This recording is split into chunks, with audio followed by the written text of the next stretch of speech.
Good evening, dear television viewers and radio listeners. You're watching and listening to the Georgia Times Broadcasting Company. This is Real Politics. I'm Malkaz Gulashvili. Today is Friday, and as tradition has it, together with film director Goga Kaindrava, we'll review, analyze, and forecast the current events unfolding in Georgia and around the world. Goga, welcome. Let's get straight to it. The European Union ambassador threatened the Georgian people and stated in Kutaisi, "We must not allow Georgia, the wonderful, warm, and hospitable Georgian people, to return to the dark times of violence, civil war, poverty, and hardship. Georgia's future has not yet been written, but what is decided in the coming weeks and months will determine whether Georgia belongs to the family of European nations or returns to its dark past." Why did Mr. Herczynski dare to make such a statement? And why is he speaking in such a threatening tone? Let me also share a statement by the chairman of the Parliament of Georgia, Mr. Shalva Papuashvili. Aggressive rhetoric toward Georgia must stop. Attacks on the elected government must stop. Relations based on hostile resolutions against the Georgian people must stop. A relationship that is not based on respect cannot be a partnership. A real partnership begins when the sides perceive each other as equals. Everyone must respect us, as a country, as a state, as a nation. Georgia is not a peripheral colony that should be sacrificed to the interests of a metropolis. The time of governors and second secretaries has been consigned to the dark past by the Georgian people.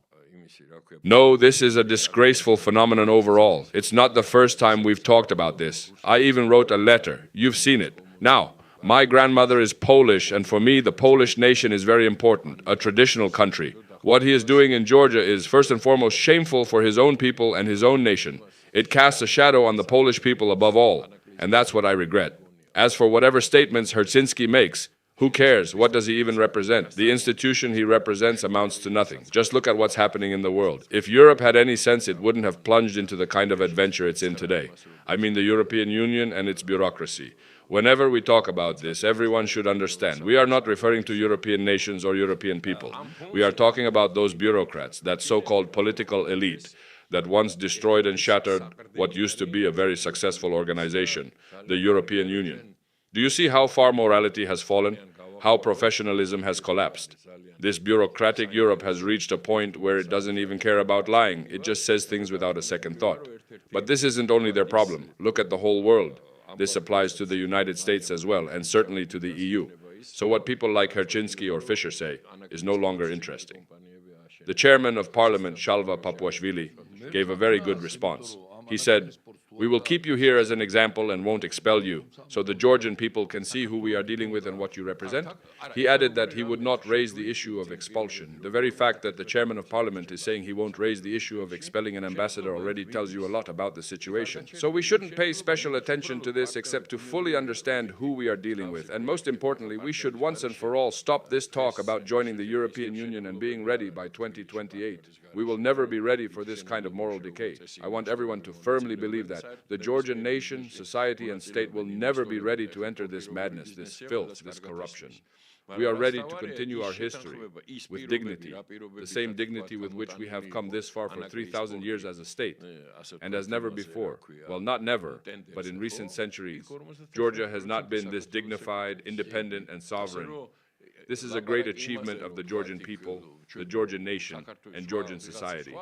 An achievement that some are trying to smear, but that smear always comes back onto them. A YouTube viewer writes to us, "Hello, Mr. Malkaz. I'm writing from the United States. I look forward to your programs every day. Thanks to your guests, I believe I am hearing the truth. The time difference doesn't stop me. Best of luck. Thank you very much, even though it's currently 4 a.m. here." Do you know what that shows? It shows that people hear the truth on TV, Georgia Times. Even Trump says that the American press has turned into a machine of lies. That means people are listening to us from there to understand what's happening in America. What times we're living in. Remember how we used to listen to Voice of America here? Now it's the opposite. Everything you just read and everything we mentioned confirms what we've been saying on this program for so long. That's exactly why we sit here. I'll repeat. Some people will like what we say, some won't. That's their choice. Some people appreciate us, some don't. That's their right. But one thing matters most. We are not lying.